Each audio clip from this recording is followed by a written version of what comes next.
그다음 이제 노후 불량 건축물이 나와 있습니다.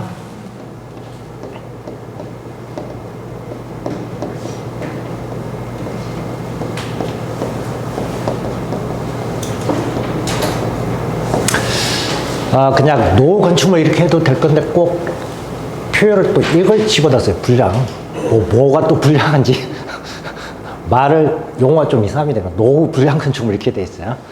그래서 오래된 주택이에요. 그래서 이거를 이제 원래는 이제 철거를 하고 새롭게 주택을 이제 건설해야 되는 그와 같은 이제 대상이 노후 불량 건축물. 그래서 노후 불량 건축물에 되느냐 안 되느냐, 자 이제 판단하는 기준과 관련해서 법에서 4가지가 나와 있습니다. 그러니까 첫 번째가 건물이 이제 훼손이 되거나 일부가 멸실되어 붕괴, 그 밖에 안전사고 우려가 있는 건축물이 노후 불량 건축물이다. 자, 이미 건물 일부가 뭐가 됐냐? 자, 붕괴 등이 됐다 그랬어요. 그러니까 당연히 뭘 해야 되겠어요? 철거를 해야 될 거 아니에요. 그리고 이제 안전사고 등의 우려가 있다 이렇게 되어 있습니다. 그러면 안전사고가 발생할 우려가 있으면, 자, 이거는 이제 건물이 붕괴 등이 되게 되면 인명피해가 클 거 아니에요. 그래서 그와 같은 이제 기준이나 붕괴 등이 있는 그와 같은 건축물은 노후 불량 건축물에 해당됩니다. 그 다음에 두 번째는 과거에 내진 성능, 즉 지진에 견디는 성능이 확보되지 않은 건축물, 즉 주택입니다. 그래서 내진 성능, 지진에 견디는 성능이 확보가 되지 않아 중대한 기능적 결함이 있거나 구조적 결함이 있는 그와 같은 건축물이 마찬가지로 노후 불량 건축물에 해당이 돼요. 그 다음에 이제 세 번째, 시도조례로 정하는 건축물입니다. 그래서 그게 나와 있는 이제 요건을 다 충족을 한 경우, 노후 불량 건축물에 해당이 된다, 이렇게 되어 있습니다. 첫 번째, 이제 주택이 주거 환경이 불량한 곳에 위치가 되어 있어야 되고, 그 다음에 이제 두 번째, 건축물을 철거하고 새로 건축물을 건설하는 경우, 건설에 드는 비용하고 비교해서 현저한 효용 증가가 예상이 돼야 된다, 이렇게 되어 있습니다. 그래서 이제 첫 번째 보시면, 대지와 관련해서 대지가 면적에 미치지 못하는 경우 이렇게 되어 있는데, 건물이 주택에 있는 대지가 면적이 너무 작은 경우에, 그럼 이때는 노후 불량 건축물을 본다, 이렇게 되어 있는데, 대지 면적이 90제곱미터 미만 대지에 만약에 주택이 있다, 그럼 이거는 노후 불량 건축물에 해당이 됩니다. 그 다음에 이제 두 번째가 이제 공장의 매연이나 소음에 의해서 위에 좀 위험이 초래될 우려가 있는 지역에 있는 주택도 노후 불량 건축물에 해당이 되고, 그 다음에 이제 세 번째가 준공 1을 기준해서 40년간 이제 사용하는데 더는 보수 보강 비용하고, 그 다음에 이제 철거하고 새로 신축할 때, 자, 이거 비용 두 가지를 비교했을 때 40년간 보수 보강에 드는 비용이 더 많이 소요된다. 그럼 이때는 40년 사용하느니 뭐 하는 게 낫냐? 철거하고 새로 신축하는 게 낫다는 얘기예요. 그래서 여기 이제 보수 보강에 드는 비용은 준공일 기준에서 몇 년까지 사용하느냐? 40년. 40년까지 이제 사용하는데 그 비용하고 철거하고 새로 신축할 때 드는 비용, 두 가지 이제 비교해서 보수 보강에 드는 비용이 더 많다. 그럼 이때는 노후 불량 건축물을 보기 때문에 이때는 철거하고 새로 이제 신축하는 게 낫다, 그 이야기. 그 다음에 네 번째입니다. 네 번째는 이제 주택이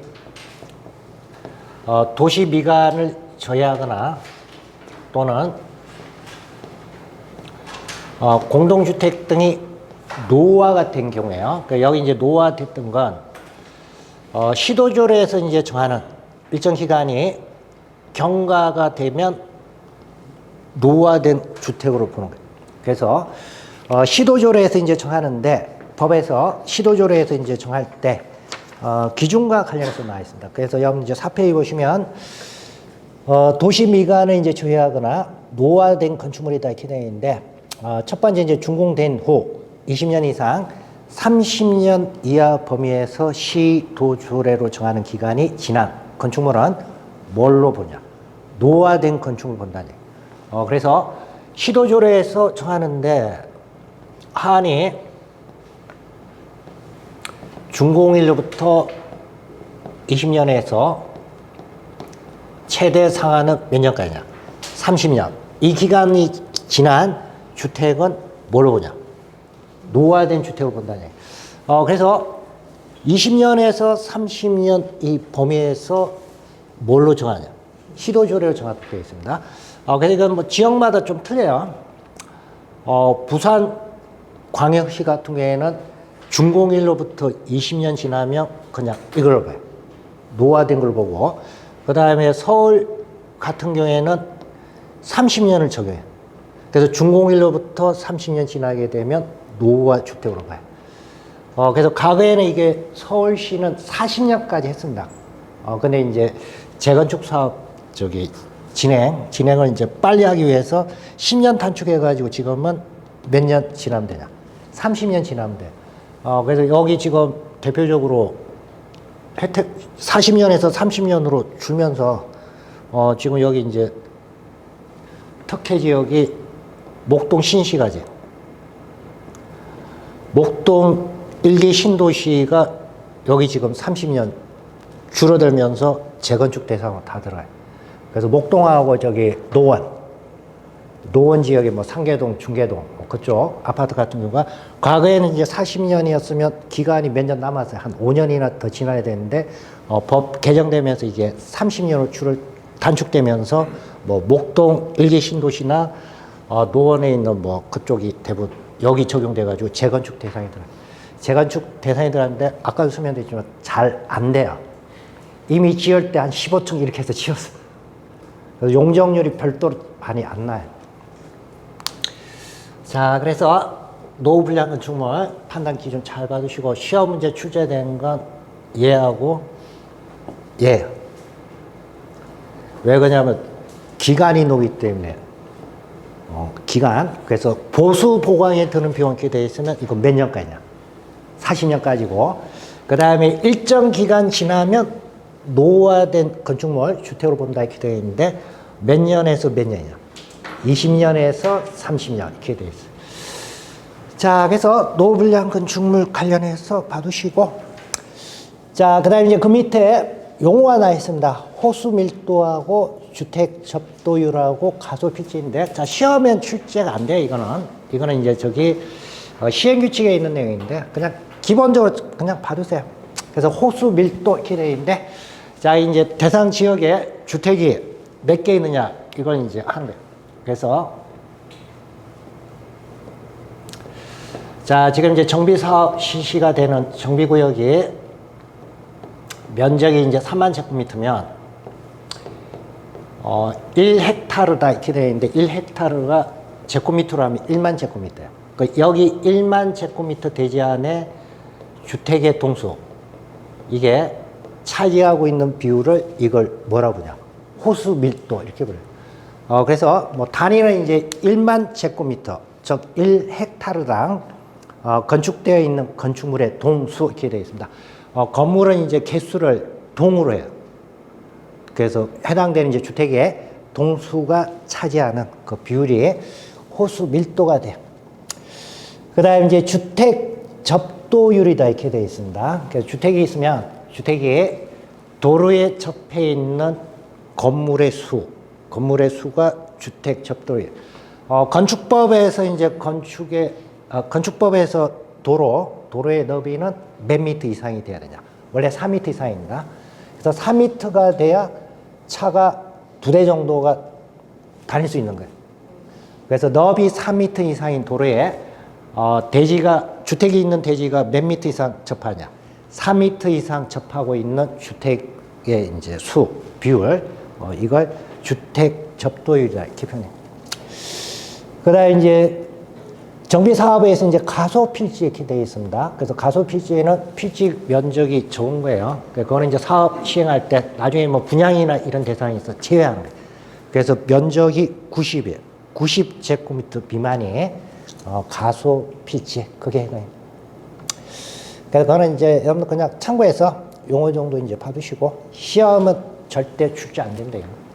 근데 나중에 이제 중개업 하려면 좀 알고 있어야 돼요. 호수 밀도다, 주택 접도, 정비 사업에서 이제 가소 피치다. 그러면 기준 그 정도 이제 봐두시고. 자, 그다음에 이제 7번째 용어 정비 기반 시설이 나와 있습니다.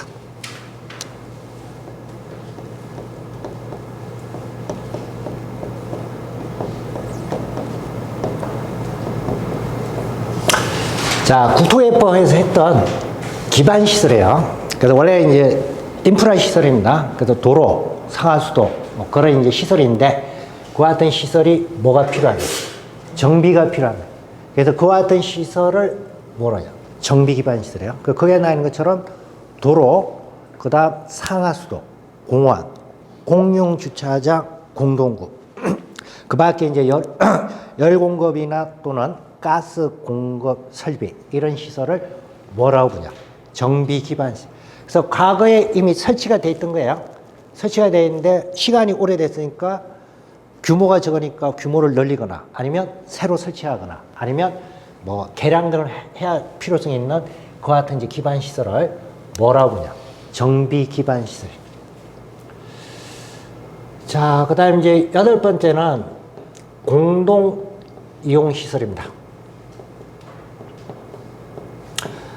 여기 이제 공동 이용은 주민들이 공동으로 이용하는 시설. 그래서 그게 이제 얘가 그게 보면 주민이 공동으로 사용하는 놀이터, 마을 회관, 공동 작업장 그런 시설이 공동 이용 시설입니다. 그리고 이제 그 밖에 이제 공동으로 사용하는 구판장, 세탁장, 화장실, 수도, 타가소, 어린이집, 경로당 이런 시설이 뭐가 되냐? 공동 이용 시설. 근데 그게 나와 있는 단어 보면 상당히 옛날 70년대 단어가 70년대 사용되는 그런 단어가 많이 나와 있죠. 공동으로 사용하는 구판장. 구판장이 이제 물건 판매하는 장소. 그 다음 세탁장, 화장실 이렇게 되어 있습니다. 지금은 공동으로 세탁을 하고 공동으로 화장실 사용하는 경우 거의 없잖아요. 그 다음에 타가소 이렇게 나와요. 요즘 타가소라는 말은 안 쓰잖아요. 근데 타가소 나오고 또 뭐 어린이집 나오고 뭐 경로당 지나는데 타가소 이렇게 되어 있습니다. 그래서 과거에 거의 70년대에 사용되던 용어가 나와요. 이게 왜 그러냐면 이게 이제 과거에는 도시및 주거환경 정비법이 아니고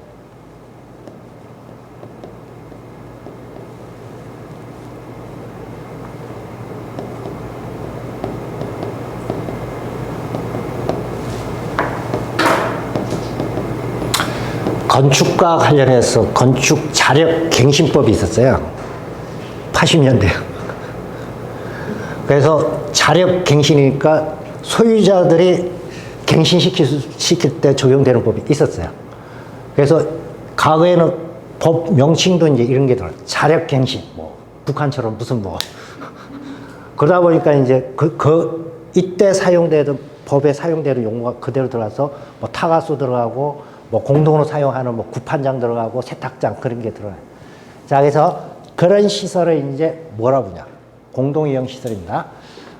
그래서 이것도 가끔가다 출제돼요. 공동 이용 시설에 해당되는지 정비 기반 시설에 해당되는지 그 이제 구별에 대해서 물어보는 게 출제돼요. 그래서 이제 정비 기반 시설은 그냥 일반적인 인프라 시설 중에서 뭐가 필요한 거냐? 정비가 필요한 게 정비 기반 시설이고, 그 다음에 이제 공동 이용 시설 이렇게 되어 있습니다. 그럼 이거는 이제 여러 사람이 함께 이제 이용하는 그 같은 시설이 공동 이용 시설이에요. 자, 그 다음에 이제 9번째 정비사업법에서 토지 등 소유자가 이제 나와 있습니다. 토지 등 이제 소유자에 해당이 돼야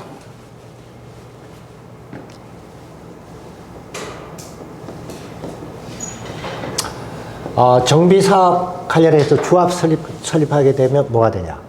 조합원이 되고, 조합원에 해당이 돼야 정비사업에 따라서 나중에 주택이나 이런 걸 뭘 팔 수 있냐?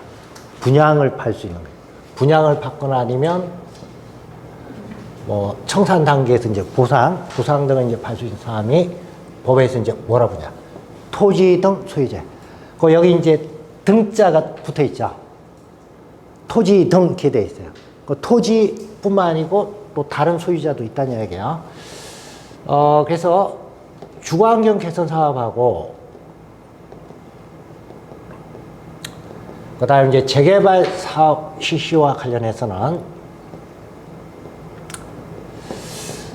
토지 등 이제 소유자 범위에는 토지 소유자하고 건축물 소유자하고 그다음 토지 지상권자. 여기 이제 세 사람이 뭐에 들어가냐? 토지 등 소유자에 들어가는 거예요. 자, 그러면 지금 소유자와 관련해서 자, 토지하고 건축물 두 가지가 이제 나눠져 있죠. 그래서 토지 소유자, 건축물 소유자 각각 구분합니다. 이거는 왜 그러냐면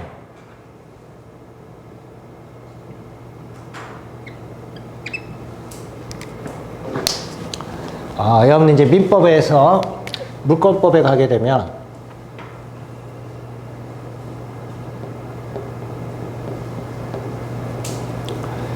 민법에서 이제 재산을 부동산하고 동산 두 개로 이제 분해요. 그럼 이제 부동산은 뭐가 부동산이냐면 토지하고 토지에 정착되어 있는 정착물 이걸 뭐라고 하냐? 부동산이라고 해요. 그리고 토지하고 토지의 정착물을 제외한 나머지 이제 재산은 뭐라고 하냐? 동산 이렇게 불러요. 자, 그러면 이제 토지 자체는 하나의 이제 부동산에 해당되고, 그다음 이제 토지의 정착물도 성격은 부동산에 들어갑니다. 근데 이제 토지 정착물 중에서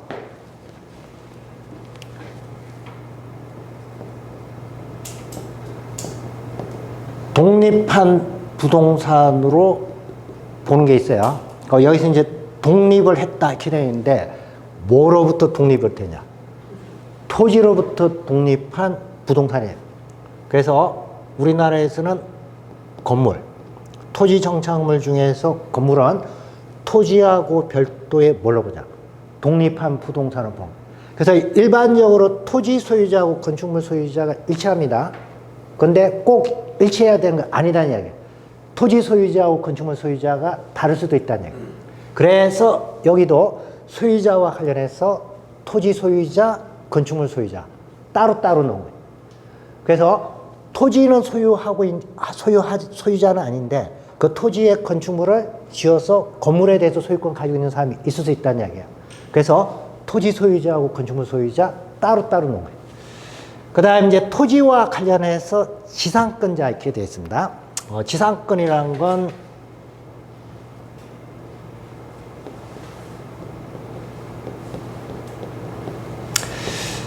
타인의 토지에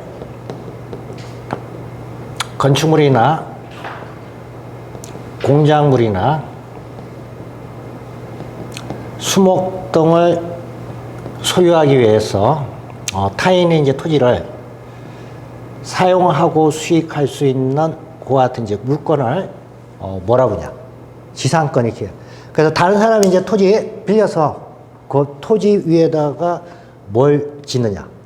건물을 짓거나 공작물을 설치하거나 수목, 즉 나무를 소유하기 위해서 다른 사람이 이제 토지를 빌려서 사용 수유하는데, 자, 이게 이제 민법상 물건으로 해서 등기가 되면 그게 뭐가 되냐? 지상권이 되는 거예요. 지상권. 자, 그러면 타인의 토지에 건축물을 소유할 목적으로 해서 지상권 설정했으면 얘는 건물 소유했으니까 어디 들어가냐? 여기 들어간 거예요.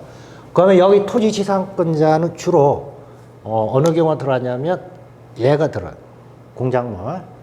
공작물은 건물이 아닌 인공시설물이 공작물입니다. 그래서 그냥 정비 사업에서 이제 공작물 소유하기 위해서 지상권 설정하는 건 주로 이제 이런 경우예요.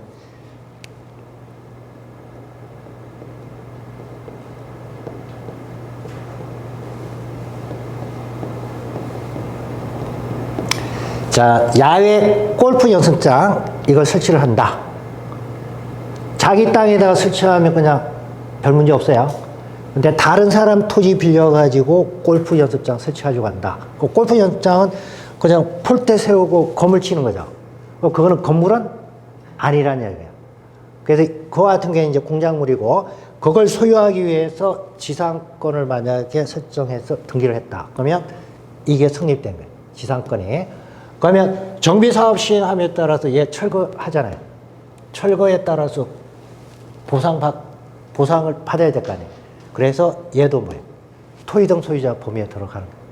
그래서 주거환경 개선 사업하고 재개발 사업은 토지등 소유자 이렇게 되어 있으면 토지 소유자, 건축물 소유자, 또 누가 들어가냐? 토지 지상권자가 들어가요. 자, 근데 재건축 사업은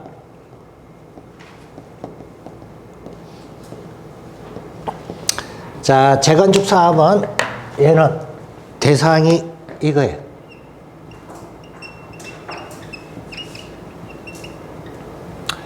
자, 노후화된 공동주택, 즉 아파트 등이 재건축 사업 대상입니다. 자, 그러면 아파트니까 주로 아파트 단지가 재건축 사업 대상인 거예요. 그러면 재건축 사업에서 토지등 소유자는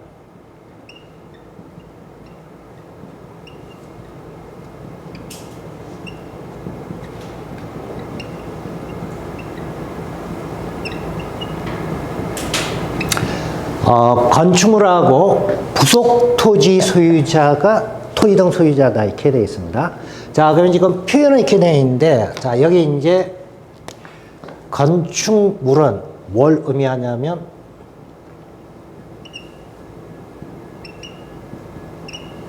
전유분을 이야기해요. 말은 이제 전유분인데 여러분들 쉽게 이야기하면 아파트 같은 경우 전용 면적이라고 표현하죠. 전용 면적. 전용 면적이 뭘 의미하냐? 전유분의 이야기. 전유분. 그 다음에 여기 부속 토지다 이렇게 되어 있습니다. 부속 토지는 아파트 단지는 소유자들이 단지에 있는 대지와 관련해서 대지에 대해서 사용권을 가지고 있어요. 그래서 여기 이제 사용권이 쉽게 이야기하면 대지권이에요. 그래서 여기서 부속 토지 이렇게 되어 있으면 공동주택 아파트 단지에서 뭘 가지고 있냐? 대지 지분. 대지 지분을. 대지와 관련해서 대지권에 대한 지분과 관련해서 소유자가 어디에 들어가냐? 토지등 소유자에 들어가요. 그래서 재건축 사업에 있어서는 토지 지상권자는 아파트 단지 안에 공작물 소유할 목적으로 해서 지상권 설정되는 경우는 없어요. 그래서 재건축 사업과 관련해서 토지등 소유자 범위에 토지 지상권자는 안 들어가요. 그래서 토지 지상권자는 어느 경우만 들어가냐? 주거환경 개선 사업하고 재개발 사업. 여기 두 개 사업에 있어서는 토지 소유자, 건축물 소유자 이외에 누구도 들어가냐? 토지 지상권자가 들어간다. 근데 재건축 사업은 토지 지상권자는 해당 사용. 그래서 재건축 사업은 건축물 및 부속 토지 소유자 이렇게 돼. 자, 그래서 얘도 자주 출제가 돼요. 토지등 소유자 범위. 가장 이제 조심할 것. 토지 지상권자가 포함되는 경우도 있고 포함 안 되는 경우도 있고. 그러니까 재건축 사업에서는 토지 지상권자가 포함되는 게 아니다. 그걸 좀 조심하셔야 돼요. 그래서 4페이지, 여러분 이제 크게 보시면 그 내용 나와 있습니다. 토지등 소유자 범위 해서 봐주시고. 그래서 용어 정의가 굉장히 이제 중요해요. 그래서 이제 지금 여러분들 이제 아까 1페이지부터 해서 좀 용어 정의 봤는데, 용어 정의 일단 매년 뭐 한 문제 기본적으로 출제되고, 많이 출제되면 두 문제까지도 출제해야 돼요. 여섯 문제 중에서 두 문제가 출제되면 굉장히 비중이 높은 거예요. 그래서 용어 정의는 좀 잘 봐두셔야 됩니다.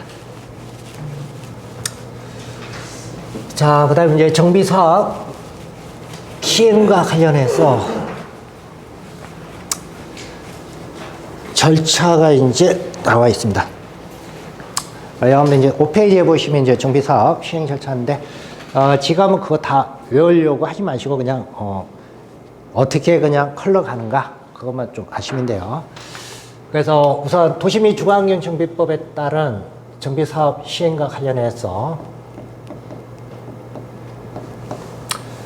정비사업과 관련된 장기계획으로 정비기본계획을 수립하도록 되어 있어요. 정비기본계획은 좀 이따 보겠지만 특별시, 광역시, 특별자치시, 특별자치도, 그 다음에 이제 시 단위로 해서 정비기본계획을 수립을 합니다. 그래서 이거는 10년 단위로 해서 수립을 해요.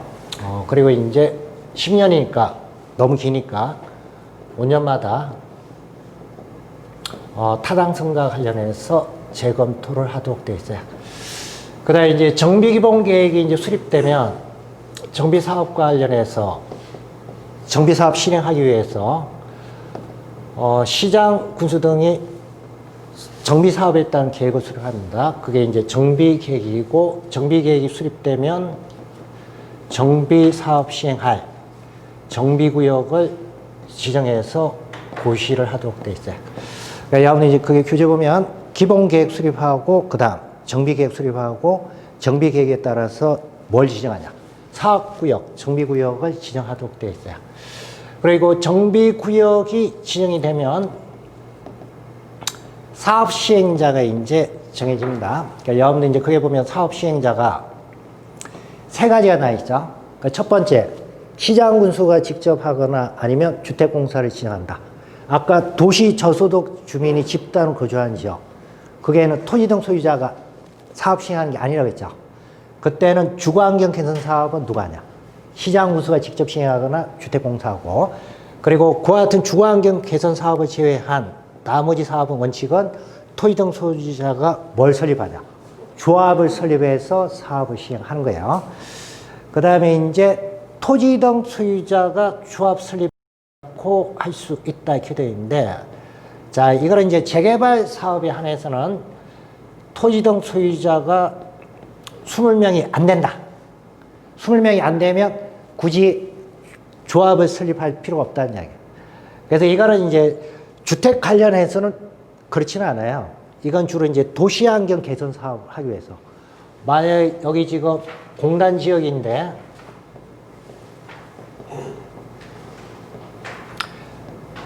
해당되는 공단 지역에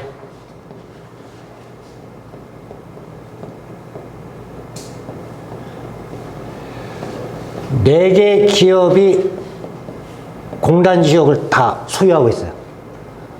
그러면 이게 토지 등 소유자가 몇 명이냐? 4명밖에 안 되는 거예요.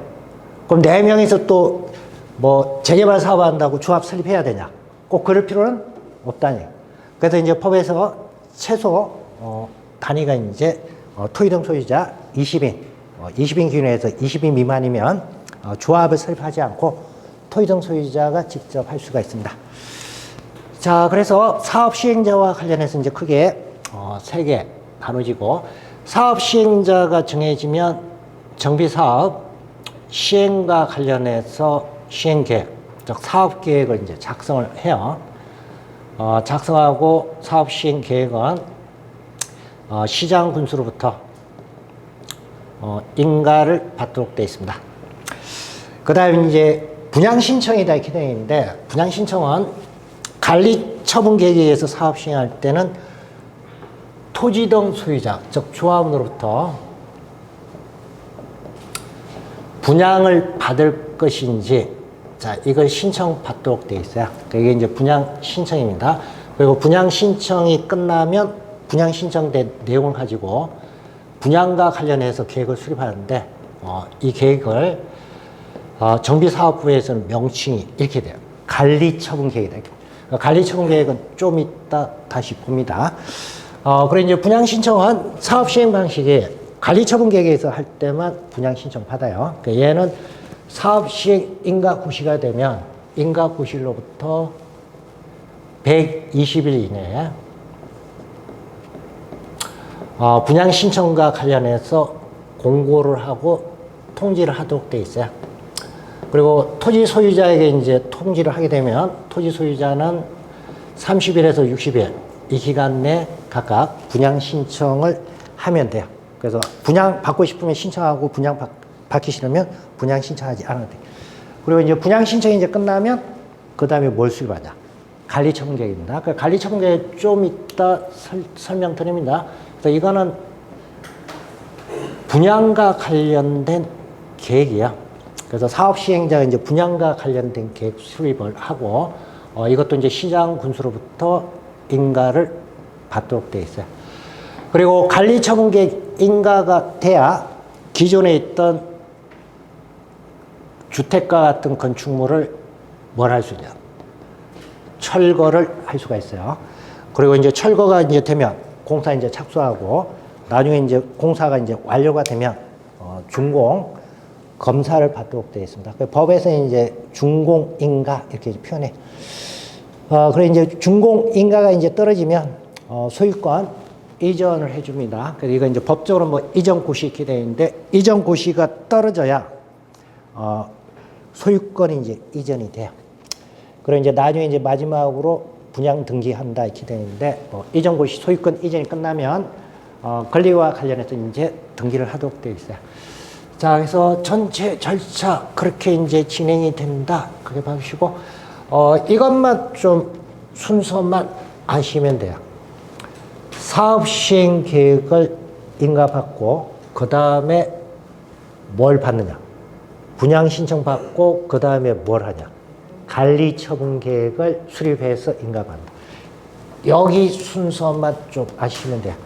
그래서 시행 계획 작성하고 그 다음 관리 처분 계획 바로 수립하는 게 아니고 중간에 뭐가 들어냐? 분양 신청. 그 분양 신청이 끝나고 그 다음에 뭘 수립하냐? 관리 처분 계획을 수립한다. 나머지는 순서는 여러분들 잘 안 틀려요, 이게. 여기서 이제 헷갈려요. 사업 시행 계획. 정비 사업 관련해서 계획을 작성해서 시장 군수로부터 인가받고, 그 다음 분양 신청과 관련해서 분양 신청 받고, 그 다음 뭘 하냐? 관리 처분 계획을 수립한다. 이렇게 되죠. 왜 이렇게 되냐면 사업 시행 계획 작성할 때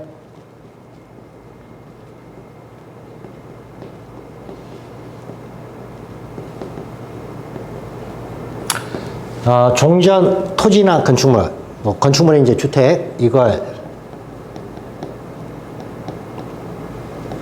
감정평가를 실시를 해서 종전 토지나 건축물 가격을 정해요. 가격 정해놓고, 그 다음에 뭘 받아?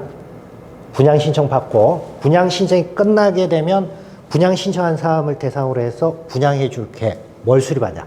관리 처분 계획을 수립하냐. 그래서 순서가 이렇게 진행이 됩니다. 그러니까 그것만 좀 잘 유념해 두세요. 자, 그래서 그게 밑에 보시면 정비 기본 계획이 나 있습니다. 그래서 이건 이제 정비 사업과 관련해서 장기 계획이에요. 그래서 수립 주기는 10년 단위로 해서 이제 수립하고, 그 다음에 이제 5년마다 뭐 하도록 되냐? 재검토를 하도록 되어 있습니다. 그리고 기본 계획은 수립되는 대상 지역에 특별시, 광역시, 특별자치시, 특별자치도, 그리고 시 단위로 해서 기본 계획을 수립해요. 자, 그러면 시가 놓으면 대부분 이게 놓죠. 군이 놓죠. 근데 여기는 군 지역이 기본 계획 수립 대상이 아니에요. 자, 군 지역은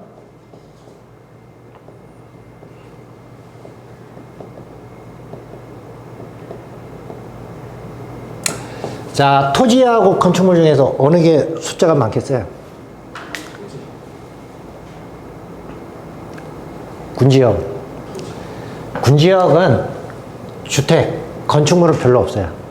대부분 뭐가 많냐? 토지가 많습니다. 근데 그 토지가 또 뭐 하는 토지냐?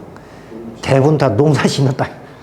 농사 짓는 땅이니까 정비 사업할 필요성이 도시 지역에 비해서는 뭐예요? 상대적으로 적은 거예요.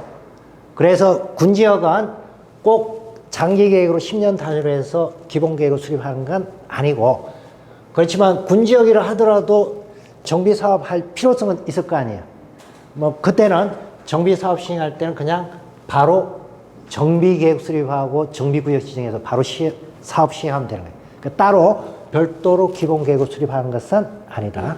그래서 수립지역은 특별시, 광역시, 특별자치시, 특별자치도, 그리고 시, 이 지역이 뭘 수립하는 거냐.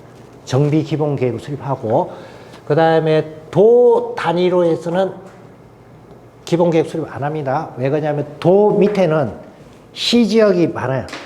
경기도 같은 경우에는 경기도 밑에 21개 시가 있어요. 경기도지사가 21개 시를 대상으로 해서 기본계획을 수립하느니 시장이 직접 수립하는 게 더 효율적이죠.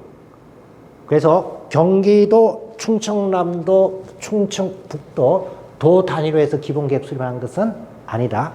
대신 뭐가 들어요? 시 단위로 해서 바로 수립합니다. 자, 그래서 그게 이제 첫 번째 보시면 정비기본계획은 장기계획입니다. 장기계획이라는 건 10년 단위로 해서 이제 수립되기 때문에 장기계획이다 이렇게 이야기해요.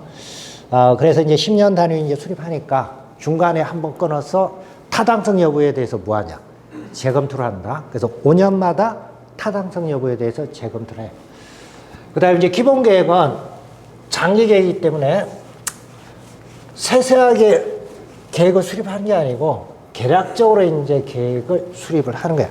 그래서 여러분들 이제 그게 기본계획에 들어가야 할 내용 11가지가 나와 있습니다. 이런 거 시험 문제 출제가 되면 제일 어려운 거예요. 계획에 들어갈 게 지금 여러분들 오늘 나눠드린 거 11가지인데 원래 한 20 몇 개가 돼요, 이게. 그거 뭐가 들어가지 어떻게 알아? 대충 찍어야 돼. 이런 거 출제돼요. 그래서 그냥 장기계획이기 때문에 장기적인 내용이 들어갑니다. 그래서 첫 번째, 뭐 사업의 기본 방향, 그 다음에 사업의 계획 기간, 그리고 3번, 뭐 인구, 건축물, 이거 현황, 지금 현재 현황이에요.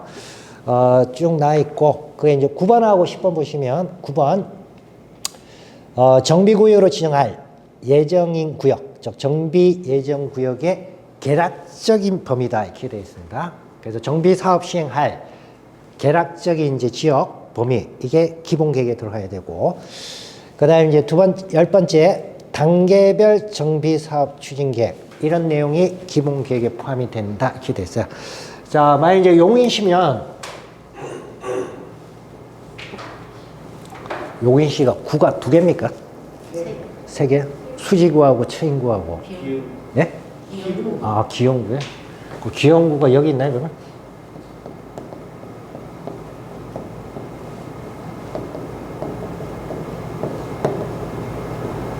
뭐 대충 이렇게 되나요? 그걸 이렇게 되게 되면, 용인시장이, 자, 정비사업에서 이제 관련해서 계획을 세웠는데, 자, 처인구에 있어가지고, 역북동 110원 일대를 2022년에 재개발 사업을 시행할 거다. 그 다음, 기흥구와 관련해서 신갈 구갈이 여기 들어가네? 뭐 신갈동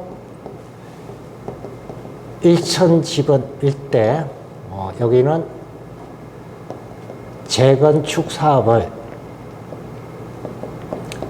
2025년에 사업을 시행한다. 자, 이렇게 정한다는 얘기. 그런 식은 역북동 100집원 일대, 신갈동 1,000집원 일대 이렇게 정한다는 얘기. 구체적으로 범위는 안 정한 거죠. 그냥 100집원 일대인데 100집원부터 해서 200집원까지 할지 150집원까지 할지는 안 정해졌죠. 그냥 개략적으로 어디만 처인구 역북동 100집원 일대, 그리고 신갈동도 1,000집원 일대예요. 그리고 정비사업과 관련해서 시 전체를 한꺼번에 다 정비사업을 안 한다는 얘기예요. 그래서 시차를 두는 거예요.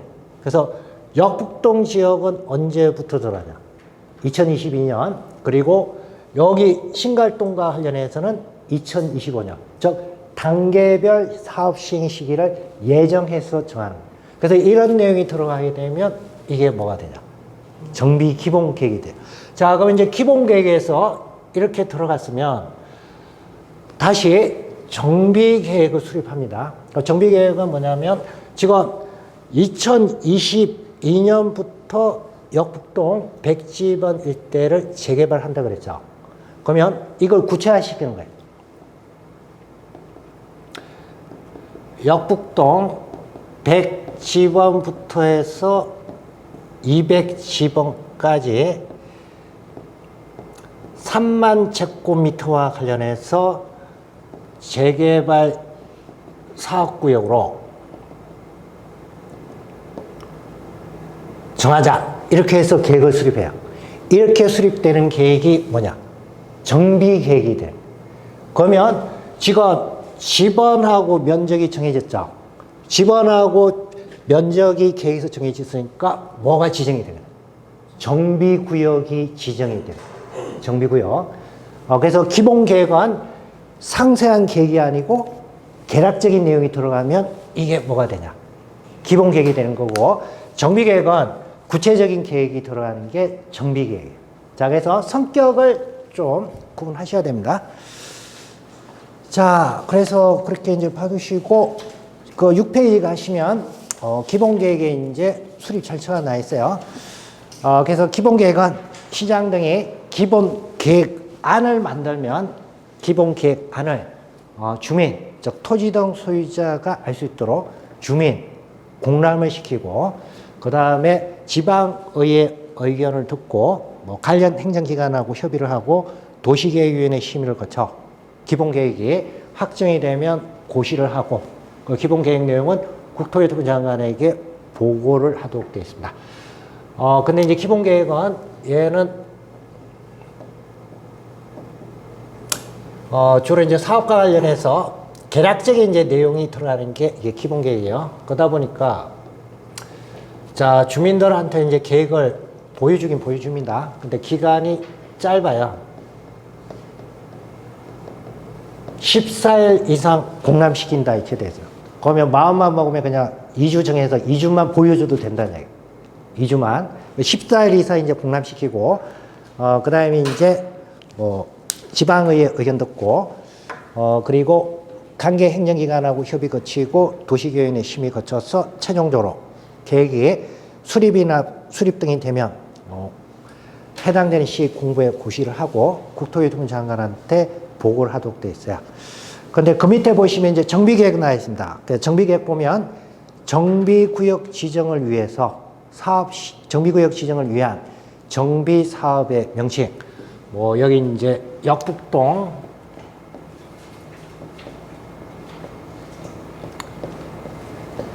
재개발 사업 제10호 구역 이렇게 되게 되면 이게 사업의 명칭이 돼요. 그래서 제1구역, 제2구역 이렇게 해요. 숫자로 그냥 붙여요. 그러면 사업 명칭을 정했다는 이야기예요. 그리고 해당되는 지역의 범위하고 면적을 정하는 거예요. 그래서 그게 보면 사업 명칭 정하고 정비구역하고 면적. 정비구역 역북동 100지번부터 200지번이고 면적은 얼마냐? 3만 제곱미터. 이렇게 수립되는 계획이 뭐냐? 정비계획입니다. 자, 그래서 기본계획하고 정비계획은 좀 틀려요. 그리고 역북동 100지번부터 200지번까지가 지금 재개발 사업구역 지정해요. 자, 그러면 201지번에 있는 토지 소유자, 이 사람, 자, 200지번까지 하면 사업구역에 안 들어갔죠? 이 사람은. 201지번 사업구역에 안 들어갔잖아요. 이 사람 열받겠어요? 안 받겠어요? 열받잖아요. 열받기 때문에 정비계획은 얘는 계획을 수립하면 주민한테 뭘 해야 되죠? 설명회를 해줘야 돼요. 설명회를 개최를 하고, 그 다음에 계획을 주민한테 이제 보여줍니다. 보여주는데 얘는 기간이 길어요. 30일 이상 계획안을 뭘 해줘야 되냐? 공람을 시키도록 돼 있어요. 공람을. 그래서 그게 이제 일단 정비계획 내용 여러분들 이제 7페이지 가게 되면 그 나와 있습니다. 그 7페이지 가게 되면 4번에 정비 사업의 이제 추진 절차에서 나와 있는데 구역 지정하고 정비 계획 수립 나와 있죠. 그 동그라미 2번 정비 계획안을 수립해서 설명해. 그리고 30일 이상 뭘 해야 되냐? 공람 거치고 그다음 이제 지방의회 의견 듣고 도시계획의 심의를 거쳐 정비구역 이제 지정 고시를 해야. 그래서 기본계획하고 정비계획 차이점, 얘는 개략적인 사항이고 얘는 뭐예요? 구체적인 계획이에요. 그리고 얘는 이제 구역 지정하고 면적이 정해지기 때문에 계획 내용을 뭘 해줘야 되냐? 설명하고 보여주는 것도 날짜가 길어요. 14일이 아니고 며칠이냐? 30일 이상 보여줘야 된다. 이렇게. 시험 문제 출제해야 된다는데 이거 꼭 바꿔서 출제를 해요. 14일하고 30일. 그래서 기본계획은 그냥 짧게 2주 보여주면 되고, 정비계획은 이해관계가 대립되니까 보여주는 기간이 길어요. 한 달. 30일 이상 공람시켜야 된다. 이렇게 돼서. 자, 그래서 그 부분 차이가 있으니까 그것 좀 조심하시고. 자, 그 다음에 이제 6페이지 다시 오시면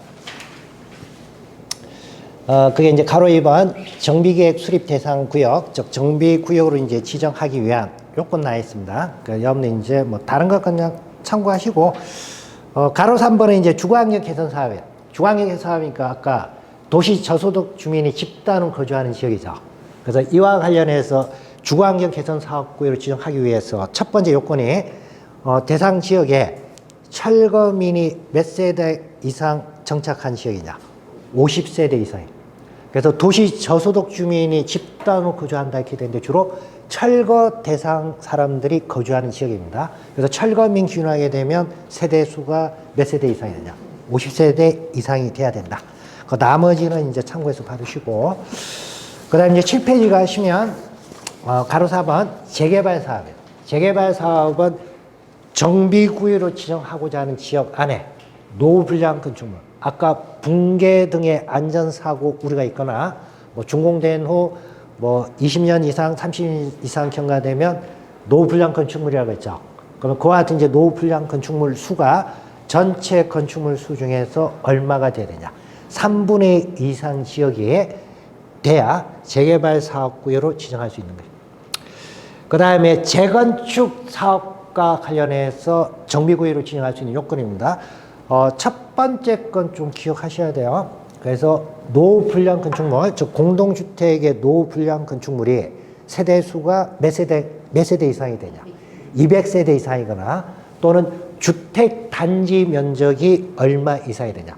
1만 제곱미터 이상일 때 재건축 사업과 관련해서 정비구역으로 지정할 수 있는 거예요. 그래서 재건축계는 2년 전에 한번 시험 문제가 출제가 됐습니다. 그래서 걔는 종종 출제가 되니까 재건축 사업의 정비구역 지정 요건 그거는 좀 기억을 해두세요.